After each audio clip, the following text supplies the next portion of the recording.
On today's edition of Cronkite Sports Live, Arizona State danced in the Rose Bowl for one last time in the Pac-12 and walked out with a win. Kenny Dillingham and company now host Oregon with a chance to spoil another CFP resume. ASU men's hoops played host to UMass Lowell last night in a game that came down to a thrilling finish. We'll have the highlights to break it down. Arizona State Athletic Director Ray Anderson has announced his resignation. Stay tuned to learn more about this and so much more on Cronkite Sports Live.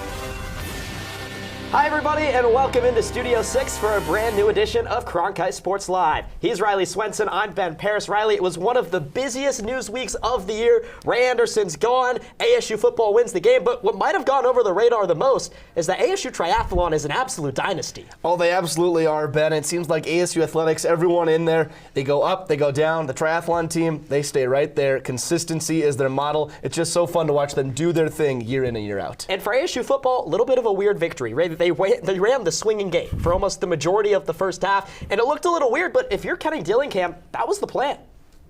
And then we saw one clip of that. I said, well, worst we can do is line up in it once. And if they do it, then we don't got to block their fire-breathing dragons. So let's just see if it works. And that was the process. Was as simple as that. It's not rocket science. It's not even rocket surgery. Okay, right? Hear me out for a second.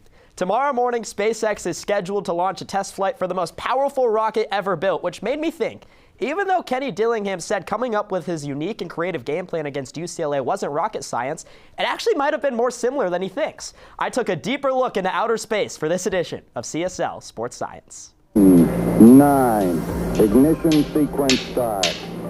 6, 5, 4, 3, 2, 1. 0, all engine running. First, let's make this make just a little bit of sense by checking in with Minnesota Vikings quarterback Josh Dobbs, who's been dubbed the Pastronaut thanks to his aerospace engineering degree he got at the University of Tennessee. Dobbs said football and rocket science are alike because both deal with the problem-solving and critical thinking skills to help solve the problems that teams are faced with. Dillingham knew the UCLA defensive line would cause problems for the ASU offense in Trenton Bourguet, who got banged up against Utah. So what did he do? He took them out of the equation and created something unconventional. Just like the time Apollo 13 astronauts had to use duct tape to make sure they had enough air to survive. It was weird, but it got the job done. Arizona State put 3 players under center against UCLA, and all of them had to know the mission plan in order to score touchdowns.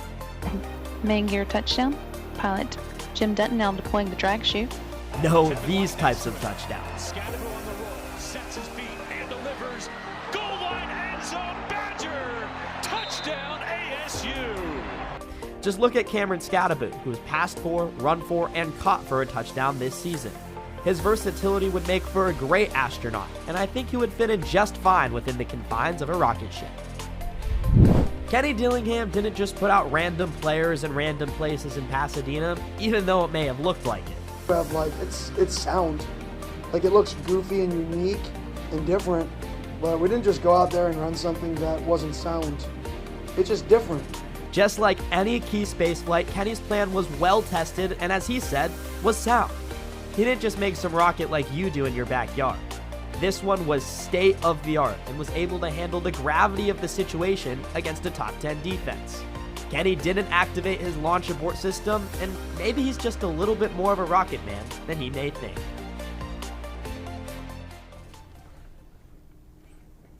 ASU football is welcoming in a ranked opponent this weekend, and here's a look at some of the past ranked opponents that ASU has played. Spoiler too, but of course the one that stands out is that one in 2019 against the Oregon Ducks, who they will take on this weekend. For a deeper dive into that game, we go into the vault with Kevin Malater.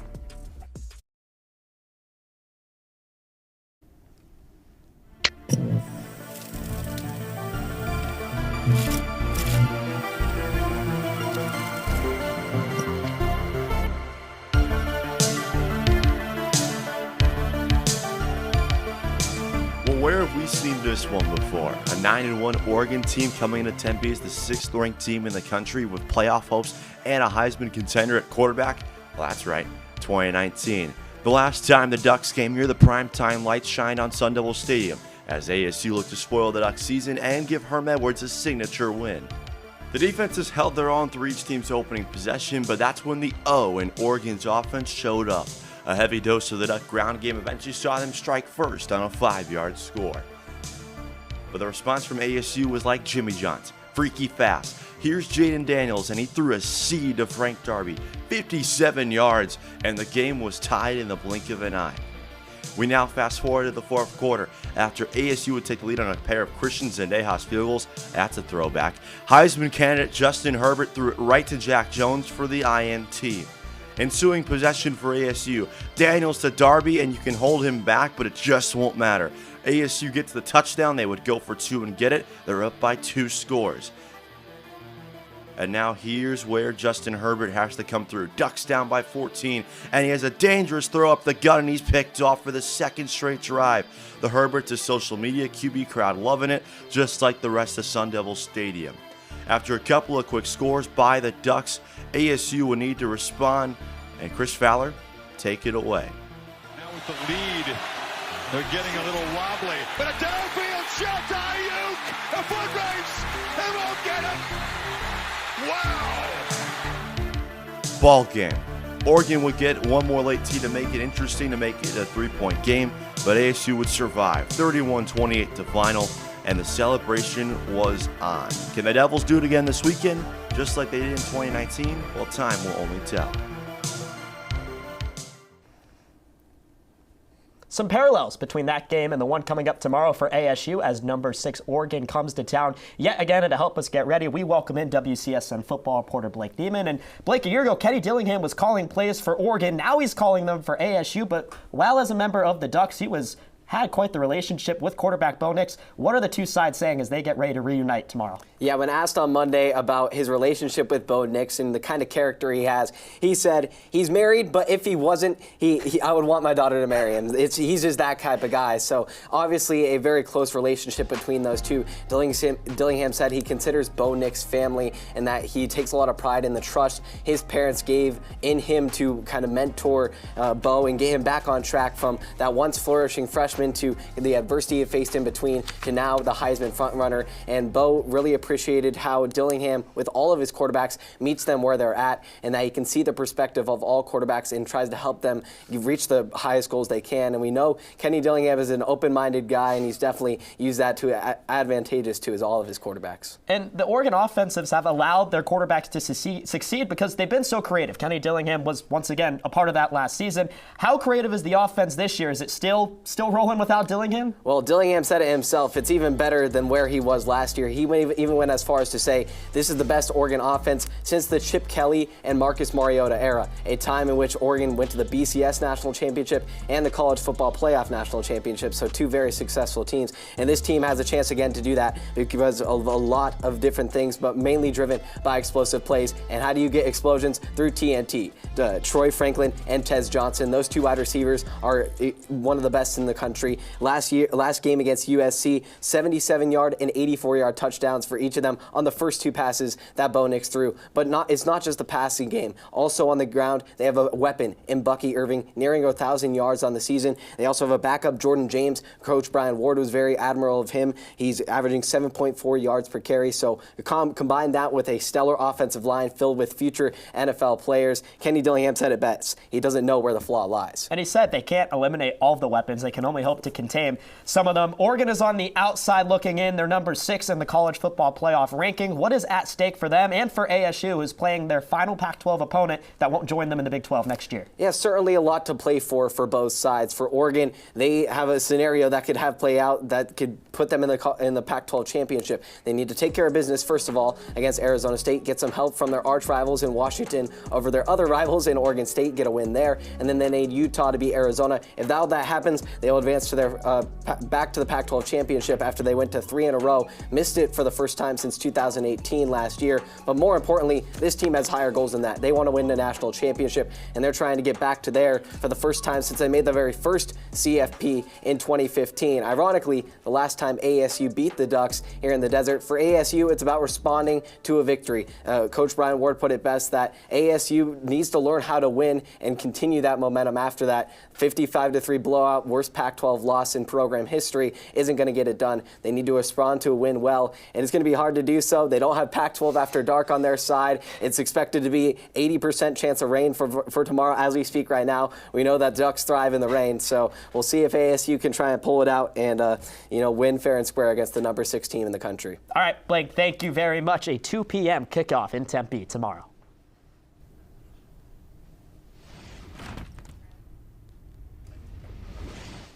Let's talk some stick and puck, and to do that, we bring in our own Sean Brennan, who is live at Mullet Arena ahead of tonight's game against Alaska Anchorage. But Sean, first let's go back to last weekend's series against Denver. On Friday, they got them number 2 Pioneers into town and took them down for just the second time in program history, winning 6-5 in overtime. How'd they do it? Yeah, Riley. I mean, dethroning the number 2 team in the nation and one of the best offenses in the country is no small feat, but it's even more impressive when you consider how ASU did it. It seemed every time Denver threw a punch, ASU threw one right back. 4 times the Pioneers took the lead on Friday, and ASU responded within 3 minutes each time, tying the game. ASU's top line of the Jackson brothers and Lucas Sillinger played like their top dogs. They combined for 9 points and scored 5 goals, with Dylan Jackson notching his second career NCAA hat trick. DJ Semtenfelter wasn't too shabby himself, stopped 35 of the 40 shots he faced. They needed an outstanding 60 minutes to dethrone Denver, and they were rewarded for doing so last Friday. Yeah, and they took that momentum, carried it over to Saturday. They had a 3-0 lead in the second period before losing 8-4 against Denver. A chance for a sweep, but they stumbled. What went wrong after jumping out to that early lead? Well, like you said, 6 minutes into the second period, it looked like ASU was well on its way to sweeping Denver, which would have been such a historic achievement. But pretty much as soon as they took that 3-0 lead, a minute later, one bad turnover allowed Denver to break the shutout, and the wheels just fell off from there. From that point on, Denver outscored ASU 7-1, but the game was a lot closer than that 8-4 final score would indicate. ASU was within a goal heading into the final 2 minutes until the Pioneers iced it with 2 empty netters. DJ Semtenfelter allowed 6 goals on 20 shots. Greg Powers even said he wasn't playing like himself. Definitely ended the series on a sour note, but if you're ASU, you take that split with Denver any day of the week. All right, Sean, now looking ahead to this weekend and next, it feels a lot like the previous 2 weekends. Of course, this weekend they get Anchorage, the following weekend Providence. The weekend before Denver, they had Stonehill. I mean, their newer program in college hockey, and Coach Powers said that it was essentially a trap series before that Denver series. How do they avoid that same thing that happened against Stonehill, a couple of close wins, and take care of business this weekend against Anchorage? Well, yeah, you mentioned Providence, and there's a pretty good chance that they're going to come into Tempe next week as a top 5 team. But even with that opportunity to get more ranked wins looming, ASU cannot take Alaska Anchorage lightly. Now, when you look at the Seawolves, their stats don't exactly jump off the sheet, right? They have a middle-of-the-road special teams units. They let up a lot of shots, which for an ASU offense that's firing on all cylinders, that's a pretty good matchup. But the Seawolves are looking much improved from their 8-19-1 finish last season. They already have 5 wins under the belt, 2 of which coming against Penn State and UMass Lowell, who are top 25 teams in the pairwise rankings. So, listen, if you're ASU, when you played Stonehill, both times they had to come from behind to win. You don't want to get off on that foot against Alaska Anchorage, who's looking for an upset. So, if you're ASU, don't worry about Providence. There's going to be plenty of time to do that. Put all your intentions and effort into this weekend against an Alaska Anchorage team that you've been pretty successful against. They're 5-2 against the Seawolves all time. All right, Sean, thank you so much. We'll be looking out for coverage this weekend from you and the rest of the hockey coverage team. They set puck tonight at 7 o'clock. Series wraps up on Sunday. So after their weekend split with Denver, where ASU went 4 for 6 on the power play, the Sun Devils now own the 8th best power play unit in the country with a 27.7% conversion rate. To break down the Sun Devils' special team success, here's Gabby Chernoff. This Sun Devil power play is lethal. In their most recent series against University of Denver, who was ranked number 2 in the country at the time, they took Denver's penalty kill percentage from an 85% down to a 79% in just 2 games. So safe to say Coach Greg Powers runs a very tight ship on the man advantage. We'll take a look at some of the things that help the Sun Devils do just that. So in this Northern Michigan series, they're on the power play in the offensive zone, and you'll see here along the far side they have 4 guys. All the attention is on them, leaving Matthew Copperwood wide open. The feed through the slot, and he's able to put that one home. That was his record setter for most goals on the power play all time in Sun Devil program history. Now over to this Denver series. They're again on the power play in the zone, and as they first get the puck in, they establish a very wide perimeter. They'll continue to move it along that far side, and as they maintain control, they're going to tighten up here and run what's called an umbrella power play. On the umbrella power play, you have 3 guys in this triangle formation that you see up top, 2 in the slot here, and the goal on this umbrella power play is to move the puck to one side, hence drawing the goalie to that same side, and then put the puck in the back of the net from the other side. So you see that here as they get the rebound from the blocked shot. The feed over to Sillinger. Watch what the goalie does as the puck comes to Sillinger. He gets it all the way over here, a wide open Ty Jackson. The beautiful feed, Sillinger to Jackson. He puts it backdoor on the open net. So giving Copperwood time and space on the power play, working that umbrella power play, and putting it in backdoor are all things that contribute to Sun Devil success on the power play.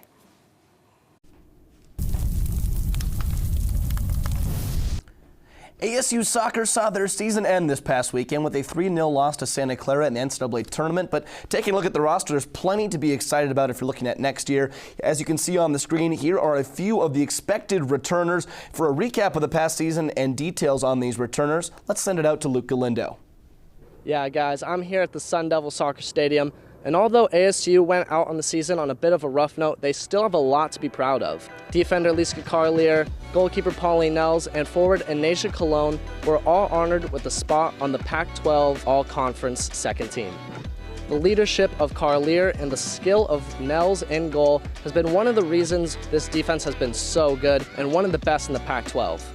This ASU defense has pitched a program record 9 clean sheets, and ASU opponents have only put up 10.3 shots on average per game and average less than 1 goal per game. On the other side of the ball, Anasia Cologne leads the ASU team in goals with 9 and has 3 multi-goal games this season. Whenever ASU needs a clutch shot, she's the one to go to. She has 3 game-winning goals this season, 2 of those being in the last 10 minutes of the game. Despite the 5-game losing streak to end the season, ASU is in a better spot now than they were at the end of last season. Last year, the only 2 players on the ASU team to make the first or second conference teams were seniors, and they would be leaving the program that year, leaving 2 big spots to fill for the ASU Sun Devils. Now, sophomores Pauline Nels and Anasia Cologne have been the ones to fill that spot, and it'll be very interesting to see how they lead this team next year. Back to you guys in the studio. With just 4 games left in the regular season and Selection Sunday just 8 days away on November 26th, Arizona State Volleyball has its eyes on making it to the big dance for the first time since 2015. But they won't be the only team from the Conference of Champions who will try to bring the Pac-12 its last national championship in the sport. With the final edition of Volleyball Impact, here's Jacob Shanker. Now, with the tournament just a few weeks away, it's a good time to take a look at how the best Pac-12 teams match up against the rest of the country, starting with the number 2 team in the country, Stanford. The Sun Devils' upset over the Cardinal a few weeks ago put Stanford at a record of 22-3. One of the driving forces of this team is their offense, as they have 2 of the best hitters in the conference, in Kendall Kipp and Ilya Rubin, who each have over 300 kills so far this season. Junior setter Cami Miner has played a huge role in the Cardinals' success, as she is second in the Pac-12 for assists with 1,053. One underrated team thus far this year is 11th-ranked Washington State, which is led by a stellar Cougar defense. They have over 4 players so far with 200-plus digs, and they also have the Pac-12 block leader and 5th-year middle blocker Magda Yelizhrova. The Cougars have been consistent all year long, as they hold their opponents on average to a remarkable 15.6 hitting percentage. Coming in at the 6th best team in the country is Oregon. The Ducks have 3 players in the top 20 in kills, and arguably the best setter in the country, Hannah Pukas, who leads the Pac-12 in ducks in assists. The Ducks' success can be attributed to their tenacity to not give up on the play, which will be a challenge for ASU come Friday. The Conference of Champions has been dominant in its last year, as 4 of the teams are top 25 in the country. After dropping down to 17th, the Sun Devils look to finish off the season strong as they spar with the Oregon schools this weekend in Tempe. For most people, the start of college means going to a new environment to live on their own for the first time. ASU senior outside hitter Roberta Rebello experienced that on a whole different level, coming to Tempe all the way from South America. Our Max Zepeda had the chance to sit down with her to discuss what that experience was like. Traveling across the globe to play collegiate sports is a major commitment made by thousands of students across the country, with some going above and beyond to make that dream possible.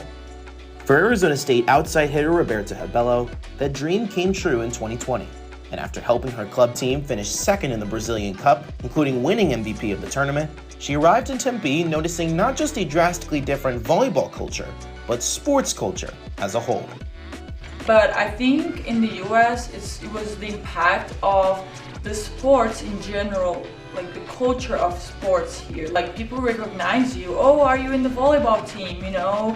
People know you are an athlete because of your backpack. Because here people appreciate much more than in Brazil. Like if I say that I played volleyball in Brazil, they will be like, oh, this is nice, you know, like just for fun. And I'm like, no, I actually want to be a professional. However, she was not alone. ASU had grown accustomed to welcoming stout international talents like Sun Devil alum Imani Sanovic and her fellow teammate Marta Levinska. But for Rebello, she saw them as people to lean on in adjusting to the States and the student-athlete life. I think it's very important to have like these shoulders to cry on. It is hard, you know, and not everyone will understand that because they're from here and they see their parents like for Thanksgiving, Easter, Christmas, you know, but like for us it's a little more complicated than that. And it wasn't just the sports culture that opened Rebello's eyes when she arrived in the US, but also her love for exploring the world. Since arriving in the States, she has traveled to 15 nations across the globe and even found love in the process, a love that also involves her school's longest-lasting rival. Me and my boyfriend, we met here. He goes to U of A, so he's my rival. Like his background and his family are also are very similar to mine, and like exploring and like getting to know the world. Rebello's passion remains as high as ever on the court, and as she has seen the Sun Devils evolve in her 4 years, from Pac-12 basement dwellers to championship contenders, she has seized a major leadership role in head coach JJ Van Niel's locker room, one that true freshman Hokulani Perez has taken note of.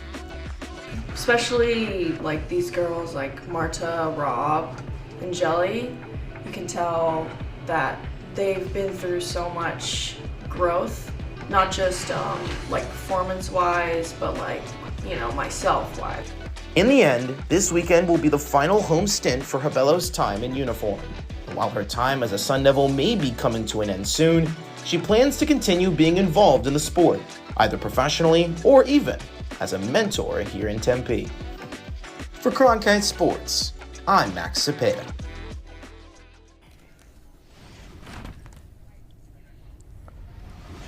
As promised, we have men's basketball highlights for you as ASU is set to take on UMass Lowell. And early on, it was all Riverhawks in the first half. That's a 3 from Abdul Karim Koulibaly, 3 of his team-high 19 points. And this coming at the end of the first half, a putback by Cam Morris III gives UMass Lowell a 31-22 lead at the break. But the second half, the Sun Devils got back into it after the Riverhawks led by as many as 12. Frankie Collins throws it down, part of the comeback. You see him shaking up. Trust me, there's more for him later in this game as you see him right here behind the back pass to Kamari Lands. That would make it 58-54 later in the second half. And as they say in Star Wars, this is where the fun begins. Under 2 minutes, Sun Devils down 10 will make them down 7. A Jemiah Neal three-pointer. On the ensuing possession, Jose Perez drives in, dumps down to Alonzo Gaffney. Now it is just a 5-point game. Next possession again, another turnover. Here comes Frankie Collins off to Perez, the dish back to Jemiah Neal, and as the kids say, that is tough for the and one. He would make the free throw. 2-point game. Again, another turnover. UMass Lowell just can't hold on to it. These are all consecutive possessions. Frankie Collins goes in. They would rule that goaltending. We got ourselves a tie ball game, 67-67, and I think you all know what's coming up next. Another turnover off UMass Lowell. They would review that. It did go off of a Riverhawks hand. You can see Frankie Collins hyped up with his defensive effort. Jose Perez, the transfer, this is what they brought him here to do. Hit big shots, but as you can see, he's pointing at his legs, a little shaken up on the play. No timeout taken. The Riverhawks able to go down. Yuri Covington gets fouled, makes both free throws. But Frankie Collins, like I said, we're going to see more from him throughout the night. Coast to coast as time's winding down. Gets the hard layup to go with the reverse. Just 2 seconds to go in the ball game. 71-69 Sun Devils lead. That's the final as they don't even get the inbound pass past half court. Sun Devils with the big come from behind victory. It was quite the impressive effort to overcome an 11-point deficit with less than 3 minutes left last night, and the Sun Devils' 16 forced turnovers in the second half was a big help. We now welcome in men's basketball reporter Justin Lacertosa. And Justin, through just 3 games this season, the Sun Devils have clearly found their identity on the defensive end of the floor. What has ignited that spark into this Arizona State defense? Well, Ben, although it's early into the season, Arizona State has seemingly translated their defensive success from last season into this year's campaign. The Sun Devils currently sit at first in the Pac-12 in turnovers forced per game at 18.3, and in their first 2 home games versus Texas Southern and UMass Lowell, defense was what allowed this team to go the distance. Head coach Bobby Hurley has implemented a full-court press in spurts, allowing the Sun Devils to force turnovers and get out in transition. Coach Hurley alluded to the fact that a full-court press may not be ideal long-term, but with Arizona State's ability to put bigger, lankier lineups on the floor, their defensive tenacity has been on full display early on. And despite the early defensive success, it hasn't been all sunshine and rainbows for the Sun Devils at the offensive end of the floor. What has been the catalyst to this slow start offensively, just like they had last year? Well, Coach Hurley himself said, quote, "I'd be scared to look at the metrics to see where we stand offensively, but don't worry, Ben, I've got you covered for now." The Sun Devils have shot 37% from the field, 29% from long range, and 58% from the charity stripe, all of which makes them the single least efficient team in the Pac-12 and one of the least efficient groups in the entire country. We all knew it takes some time for a team full of newcomers to gel, but the lack of efficient creation on all levels has been nothing short of concerning. So, Justin, what can the Sun Devils do to improve offensively after that slow start that you just mentioned? Well, this is a group that just needs more time together, simple as that. There's a clear lack of offensive cohesion and creativity, and given more time, this group will get a clearer understanding on how to structure the offense. Remember, there are 11 newcomers on this team, so it's simply just a matter of increased reps. Time and time again, Coach Hurley has clamored about this team's versatility, and on paper, that versatility is there. The Sun Devils now have to hone in on their ability to play as a unit if they hope to create a system that generates a smooth offensive flow. All right, Justin, thank you very much as they get ready to head off to Las Vegas. As we all well know, it's the last year of the Pac-12 Conference, and one of the conference's strongest sports year in and year out, in women's basketball, looks like they're heading out with a bang. Our Isai Romero has the details in this edition of Impact. College hoops are in full swing, and the Pac-12 is off to a historic 35-1 overall start. 6 of the Pac's own cracked the top 25 poll this past week, with 5 of them being in the top 10. UCLA sits atop the Pac as the number 3 ranked team in the nation. The Bruins have had a dominant 3-0 start to the season, outscoring their opponents 43 points per game, while also having the 5th best assist-to-turnover ratio in the nation. Experience isn't a trait that's hard to come by for the Bruins, as all 6 of their double-digit scorers are returning from last year. All of this combined with high-level execution and fast-paced style of play make 12-year head coach Corey Close and her crew formidable opponents in the Pac. Utah follows UCLA at number 4. The Utes have had high expectations as they come in ranked 5th in the preseason poll, which is highest in school history. Utah loves the 3 more than anybody else in the Pac, attempting about 36 per game so far, which is 7 more than the next closest team. This propels the Utes to have the 10th best scoring offense in the nation and the 2nd best in the Pac. Colorado made headlines knocking off defending national champions LSU. The Buffaloes are ranked 5th in the nation, their highest ranking since 1995. The Buffs' two-headed monster of Ariante Von Lay and Frida Foreman was on full display, both scoring over 20 points and leading Colorado to 2 more wins to start the season. The 26-time Pac-12 champion Stanford sits at 6 in the pool and have dominated through their first 2 games. So far, Stanford has been one of the best rebounding teams in the country, ranking 3rd in total rebounds and 1st in rebounding margin. The Cardinal have also had success putting the ball in the cup, with 5 players breaking the double-digit scoring mark. USC has been led by breakout star Juju Watkins, who has been on a tear through her first 3 games. The number 1 ranked freshman has averaged just over 28 points per game, which is good for 4th best in the nation, as well as notching in 7 rebounds and just under 3 steals a game. The Trojans jumped to number 10 after a big opening night win over Ohio State and continued that momentum through their next 2 games. Washington State started off the season ranked number 24 and protected that spot through their first 4 games. The Cougars' offense may have not had the best start as they are last in the pack in points per game, but the defense has shined as they lead the pack in blocks. The Conference of Champions is as competitive as it's ever been. The job now falls on Coach Adair to get her team ready for in-conference play and make some noise in the final years of the Pac-12 tournament. For Cronkite Sports, I'm Isai Romero.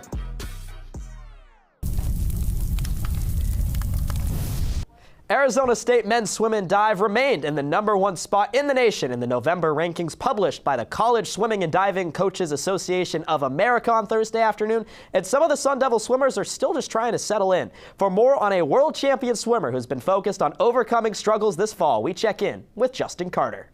It's no secret that the number 1 men of ASU Swim have been crushing it all season. There are several names you can credit the Sun Devil success to, but there's one swimmer who's made serious strides with head coach Bob Bowman.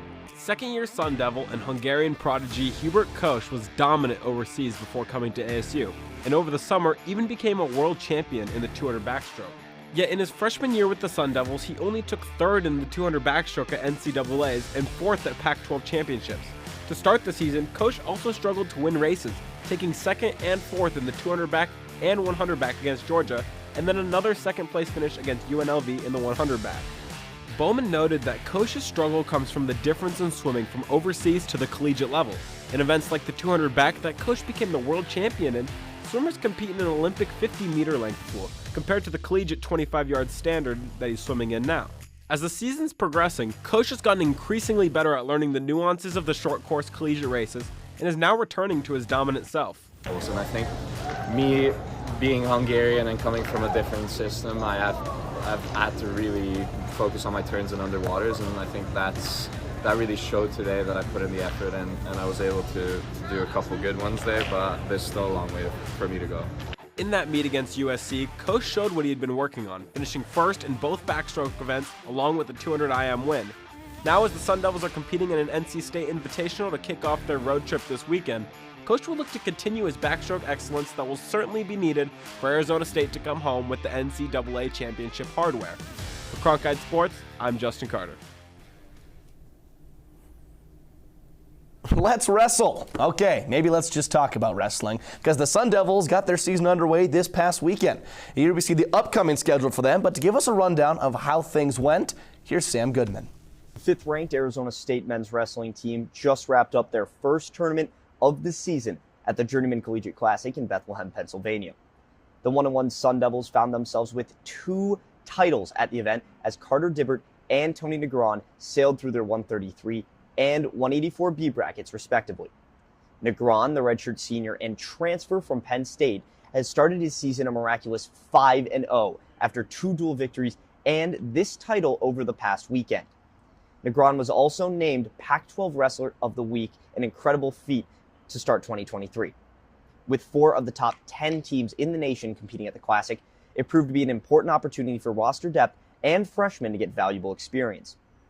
With that, blue chip freshman Nico Ruiz finished 3rd in his 165B bracket, scoring 2 extra point victories en route to his strong finish. Also in the bracket, redshirt senior Chase McClain upset number 28 AJ Kovacs out of NC State 7-1. This was a dominant feat that nobody saw coming. It came out of nowhere. Unfortunately, Arizona State will have to endure a little bit of adversity in these next few weeks as stars Ja'Cory Teamer, quickly defaulted his match with an upper body injury, and Jesse Vasquez went down with an elbow injury that left him in a sling at the end of the tournament. Still, the Sun Devils proved their depth, will continue to give them the opportunity to compete at the highest level as the season kicks into high gear. Thanks for that recap, Sam. Now, let's take a look into the future. After splitting duels in Pennsylvania last weekend, ASU marches into Columbia on Sunday for their third-ranked matchup of the season against number 4 Missouri. Last year, the two powerhouse programs faced off in an electric duel as Colton Schultz secured the clutch upset win for the Sun Devils in the final match of the evening. Sparks flew in Tempe last year against the Tigers, and Sunday's matchup looks to be no different as Mizzou currently holds the number 1 wrestler in the nation at 165, Keegan O'Toole. The standout junior has won back-to-back national titles and has continued his championship-level dominance this season with a very convincing 4-0 record. O'Toole isn't the only trick up the Mizzou's sleeve, as they have 4 more top 10 ranked wrestlers. The season just begun and ASU's schedule has already presented some very strong opponents, and it'll only get tougher from here on out. So we'll have to wait and see how this battle between two juggernauts plays out on Sunday. We go from wrestling to golf, and my word, that guy Sam Goodman is like the Cam Scadaboo of CSL because he does it all. Let's go back to Sam the Man for a special sit-down with ASU golf legend Howard Twitty, who was just recently inducted into the Arizona Golf Hall of Fame. But obviously a huge accomplishment, Arizona Golf Hall of Fame. First off, what does it feel like to be, celebrated like this? It's wonderful to get the acknowledgement. When you grow up as a kid playing golf, it never enters your mind, getting in a Hall of Fame or getting All-Americans or things like that. You just love the game and you love to compete, and it's a lot of fun. But, over the years to accomplish a few things and to be recognized that, especially by your peers in your surrounding neighborhood, it's wonderful. And what's next from here? I mean, it sounds like you're at the top. I mean, you've made it to the Arizona Golf Hall of Fame. It's an unbelievable accomplishment. It's something to be proud of, but obviously you're not done with the program. The last 3 years, the team has finished 5th, 3rd, and 2nd. And I'd like to see them ring the bell a couple times. You think this could be the year? Any year could be the year. That's one thing that's great here. It is very, very competitive, and it's extremely difficult to win a title. But the team is good. They certainly have the ability to. It's just a matter of really putting it together at the right moment. You can catch the rest of that feature with Sam Goodman on the Cronkite Sports YouTube page. And sticking with some news from some former Sun Devils, former Arizona State baseball coach Pat Murphy was officially named as the new head coach of the Milwaukee Brewers on Wednesday morning in what will be his second stint as an MLB manager. Murphy was ASU skipper from 1995 to 2009 and led the program to 4 Pac-12 championship titles and 11 postseason appearances. He was also responsible for recruiting then coaching now ASU head coach Willie Bloomquist from 1997 through 1999. Under Murphy, ASU spent 100 weeks in a row in the top 25 poll and set an NCAA record of 506 consecutive games without being shut out. Murphy departed the program in November 2009 after he was reportedly given an ultimatum of resign or be fired amid an NCAA investigation. His newest promotion on the Brew Crew comes after he spent 8 years as Milwaukee's bench coach.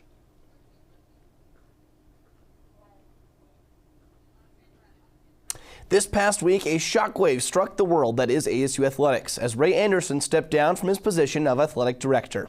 It was an eventful tenure, to put it lightly, and our Ronan Haycoop gives us the details by way of a family game night classic. Calls for Anderson's removal has echoed throughout the Valley in wake of ASU's self-imposed postseason ban. Now let's take a step back and look at Anderson's checkered time here in Tempe, which has led many to know ASU not as Arizona State University, but always something university. First, let's look at how Ray Anderson got to Arizona State. Anderson is a Stanford graduate where he would letter in both football and baseball for the Cardinal. After school, Anderson worked with the Falcons and is an agent for AR Sports, where he'd go on to represent the New York Jets head coach, Herm Edwards. Trust me, you're going to want to remember that name. After decades of working in the NFL, Anderson landed on a payday spot in January of 2014. a year which saw a Sun Devil football team go 10-3 and win the Sun Bowl. Anderson helped facilitate the introduction of 3 new varsity sports: women's lacrosse, men's tennis, and men's ice hockey. This trend of positivity would continue throughout the first 3 years of Anderson's career, and quite frankly, it was all cactus flowers and haboobs in Tempe. That was until the winter rolled in, of course.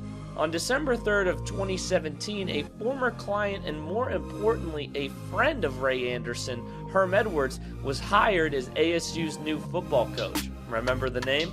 This decision garnered national coverage and backlash from Sun Devil fans both far and wide. NFL insider Ian Rappaport sums it up best. Quote, AD Ray Anderson, ex-NFL agent, hires his former client Herm Edwards.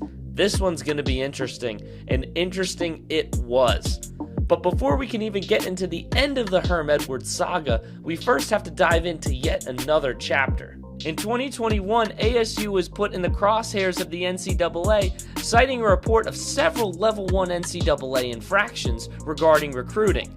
With a federal civil suit and an NCAA violations case looming, Arizona State decided to make Ray Anderson the second highest paid AD in the country, with a yearly salary of $950,000 plus bonuses tallying well over $1.5 million.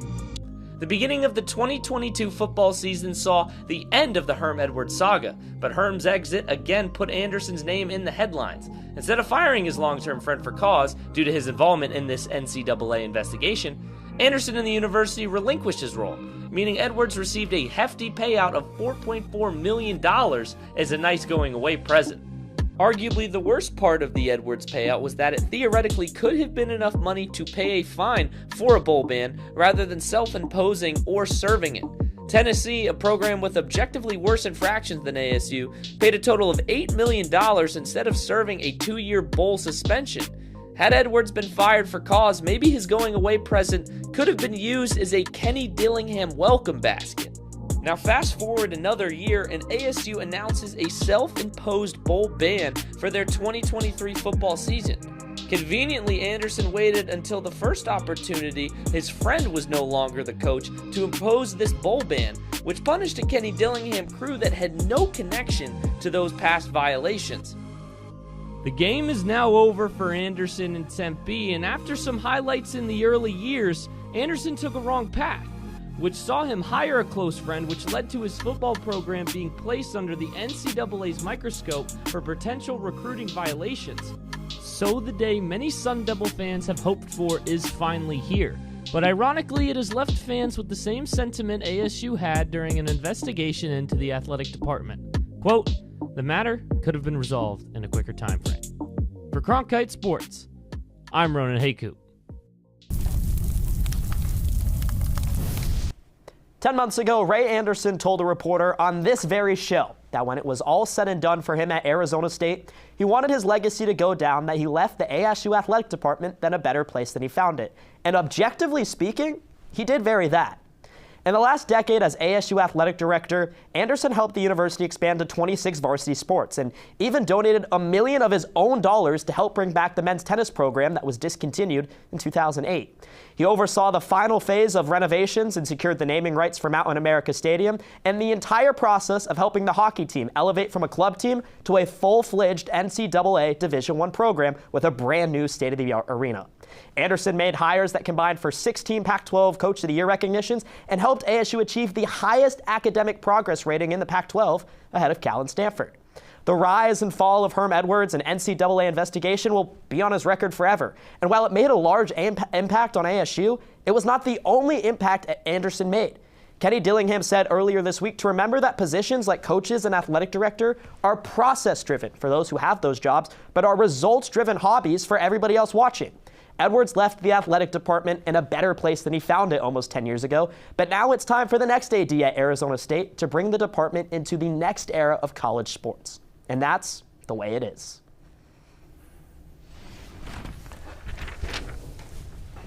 It's time for some top plays at number 5. We have ASU women's basketball, and Jaden Simmons right off the tip, wasting no time. Big rejection. ASU would go on to win 77-69. What do you think of that, Ben? I like it, Riley. At number 4, we go to ASU's final road game in the Pac-12, and that's Cam Scatterbo dropping back to pass. It's an absolute laser to Eliza Badger with under 2 minutes to go in the third, and gave the Sun Devils a 10-0 lead. They go on to win against UCLA. At number 3, let's hit the ice. Dylan Jackson had himself a night last Friday against the number 2 Denver Pioneers. He had a hat trick, 3 goals on the night, helping ASU get that OT win that we talked about, just absolutely ripping them from the Rockstar Zone. More from this game in a second. Number 2, some more ASU basketball. It's Frankie Collins going coast to coast. He goes up and under and gets it to go. The game-winning shot. Another day, another win for the Devils. Another game winner, too, here at number 1. Dylan Jackson may have had the hat trick, but Tyler Gratton gets the most important one of the night. In overtime, goes top shelf to beat the goaltender and gives the defender the business after the play, too. Sun Devils win 6-5 in overtime. Unfortunately, Ben, that's all the time we have for today. It feels like it was a pretty small show, but if you stuck with us for that marathon, we thank you. A lot of news coming out. ASU basketball with the win. Ray Anderson resigns, and of course, the McRib is back, Ben, and that's a rejoice for all of us. For all of us here at CSL, everyone behind the scenes, I'm Riley Swenson. That's Ben Paris. We'll see you next time.